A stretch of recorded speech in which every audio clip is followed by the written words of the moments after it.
Hello everybody, Susan here with Pumpkin Hill Stampers. I have a card I want to demonstrate for you. It uses our Delightful Daisy stamp set, and it also uses our Happy Birthday Thinlits, which is new to the catalog. So we're going to go ahead and create this card. I'm going to create the card, you get to watch, but you can certainly case it. All my instructions are on my blog at pumpkinhillstampers.com, or you can find me on Pinterest and look me up as Pumpkin Hill Stampers and find my cards that I create. And they all link to the videos and they all link to the instructions, so don't worry about if I don't tell you exactly what size or what product I'm using, because you can find the details pretty easily. Okay, so this card is a pretty easy stacking card. We do have to cut the Happy Birthday, and we're going to cut it 3 times. We're going to do the daisy, layer it all up, and we'll be ready to go. So let me move that out of the way for a minute. So when I start, this is what I do for all my parties too. When I start, I cut all my product so we're ready to go. Okay, so first thing we'll do is we'll layer up our base layers. So I've started with a piece of vellum. I'll actually do that last. I'm using fast fuse, so I'm going to roll, and if it doesn't roll, just advance it a little bit with your finger, get it sticky there. So I'm going to roll, and I'm going to give it a little check. Roll and give it a little check. Doesn't matter left or right. Sometimes they alternate so that I'm not always pulling it in the same direction. Then I'm going to layer this piece on top of my Daffodil Delight cardstock, which coordinates with this designer series paper, Delightful Daisies. I'm going to go ahead and I'm going to put adhesive on the back of my Daffodil Delight, and my card's opening this way, so that's a little different. Okay, I'm going to make sure that that's got a good crease in it. Okay, so this is going on the top of the front of my card. I'll have a little edge around all the way. Now, the vellum, you're going to see adhesive through the vellum. So what I want you to do is think about what's going to get covered. Okay?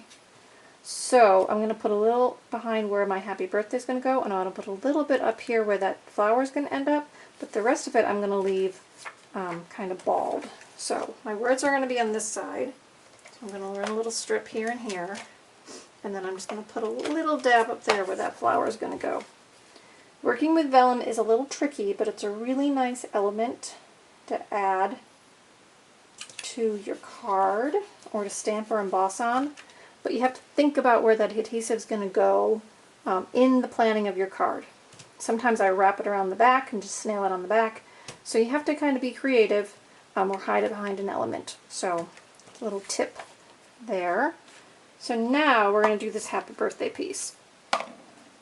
So let me get my Big Shot. And here's a little tip.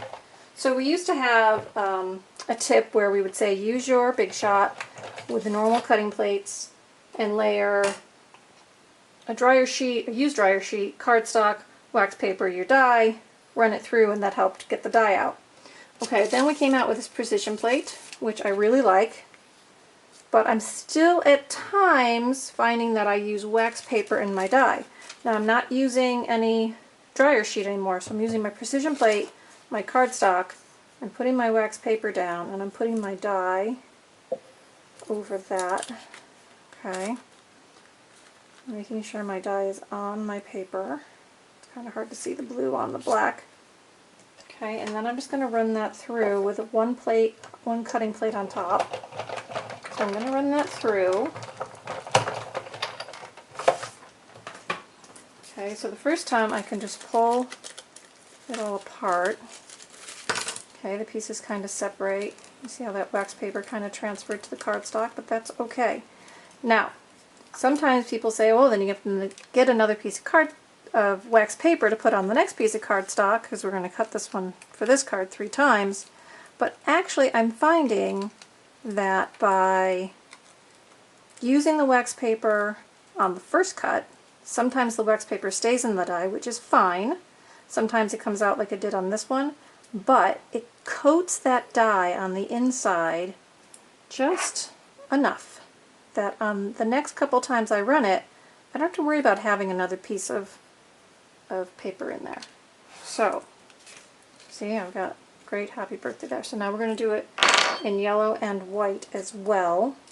So I'm not using any more wax paper because I just ran it through. It's going to be kind of, think of it as like lubed up. So I'm going to run that one through.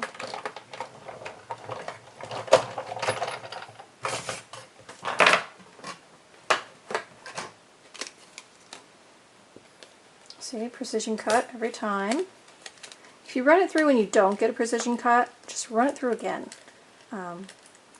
The more intricate the die, sometimes I find I need to run it through more than one time, but for the most part, one time is plenty. So don't think you've done anything wrong, it's just everyone has a little different turnout and expectations of what their tools are going to do. But don't give up. Work with them until you're happy with your product. Alright, there's the white. I just love the way that pops. Okay, one more time. We're going to do it with Daffodil Delight. Again, I didn't add another piece of wax paper. I'm just going to run it through. Now I found that I can usually run 4 or 5 times after I've used that wax paper, and then I might repeat the wax paper step. So again, you know, to each their own. As you work, you'll find out what works for you. So think of it as practice. My 5-year-old always repeats after me, practice makes perfect. So practice, practice, practice. And that certainly is what we need to do. So get all these pieces and bits out of our die here.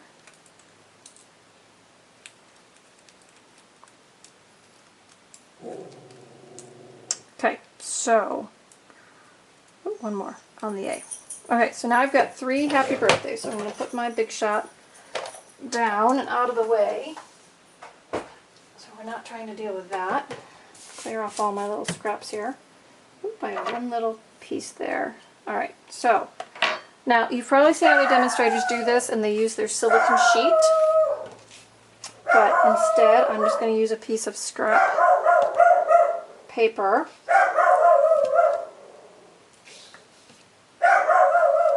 And, okay, so we're going to take blue and then yellow and then white. That's going to be our layering. So, I'm just going to put some liquid glue on my paper here. Now, some people do it with their silicone mats and then it washes off. I just don't have a silicone mat, so I'm not doing it that way. So I'm actually going to do the yellow first. So on a clean piece of my paper, I'm going to dab my sponge into my glue, and then I'm just going to dab the back of the happy birthday. It doesn't have to be everywhere. Okay, it just has to be enough to tack down to the next layer. So to each their own. So there's my yellow one. Okay, and that is pretty tacky, so let me move that out of the way while I'm working. So I'm going to put that on the blue first. Now, I'm not putting it directly on top, I'm moving it over just a smidge, so we're kind of looking for a shadow effect. So I'm just going to start with the B and the H, about halfway across my letter, and then just kind of walk it across. Try not to tear it. Got a little glue on my finger there, so mine wanted to pull a little bit. Okay, so there's 2 layers, and then we're going to do it again. I'm going to fold this paper in on itself so I don't have a sticky surface. Okay, so now I'm going to take the white one. See, like I said, it's just scrap paper, so, you know, they might be inky and messy, but they're always handy to have around for when you're doing glue work or embossing work, and you want to just kind of get rid of that messed up mat when you're done. So I'm just dabbing that on. You can hear it as I pull it off. Okay, now be gentle because it is cut paper. You know, it is pretty thin. Okay, so stand that up so it doesn't leak. Okay, so now again, I'm going to go halfway across my yellow letter and put my white down.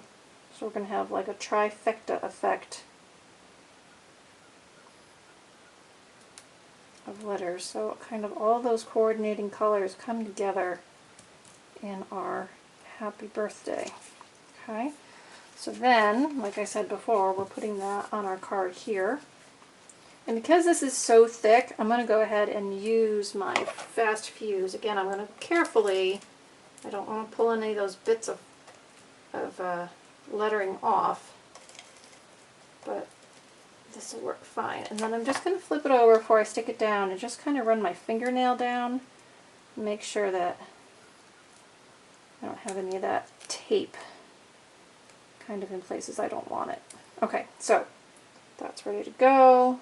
And we're just going to put that down on the card.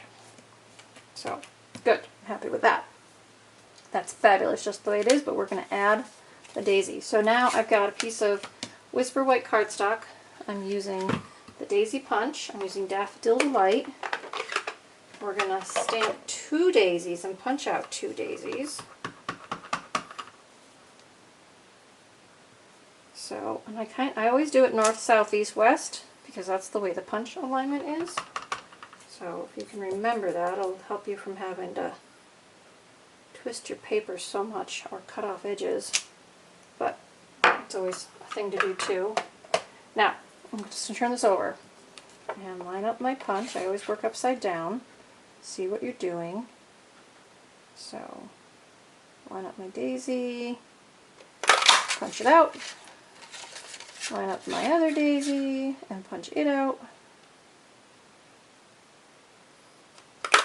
Okay, so now I'm going to take the center dot and I'm just going to stamp one of them in the center to give that flower a little more color. Alright, now I'm going to use glue dot. So, glue dot to the back. And now I'm going to put these 2 daisies together and I'm going to offset their petals. So, to me a single daisy looks a little weak. I like the double daisy because I like to be able to kind of pluck the petal. So, definitely have a Valentine's card in my mind with a she loves me not theme with the petals kind of falling down the card. Wouldn't that be cute? So stay tuned for that one. Alright, so now I'm going to put another glue dot on the back of there. And that's just going to go on my card here. So that kind of balances the whole front. And then we never have naked envelopes. That is a little sticky, so I'm going to flip that over. Even though it's really messy, I'll just flip it over. 2 sides. So now I'm going to stamp the daisy. And again, I'm going to stamp it twice, but I'm going to offset those petals. And I'm going to stamp with an active edge. Line up those centers. Okay, and then you can stamp the center on that as well.